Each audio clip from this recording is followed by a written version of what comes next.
ஆகாய கங்கை நீர்வீழ்ச்சி நாமக்கல் மாவட்டம் கொல்லிமலை வட்டம் கொல்லிமலையில் அமைந்துள்ள ஆகாய கங்கை நீர்வீழ்ச்சி அரப்பளீஸ்வரர் கோவில் அருகே சிற்றருவியாக உருவாகி பின்பு ஆகாய கங்கை நீர்வீழ்ச்சியாக மிக அழகாய் வந்து கொண்டிருக்கிறது. வெள்ளியை உருக்கி வைத்தார் போல் ஊற்றும் தண்ணீர். இதோ ஆகாய கங்கை நீர்வீழ்ச்சி தண்ணீர் செல்கிறது.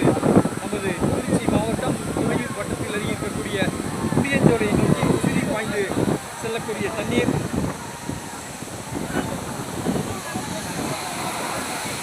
ஆகாய கங்கை நீர்வீழ்ச்சியில் இருந்து புளியஞ்சோலை செல்லக்கூடிய தண்ணீர் இது.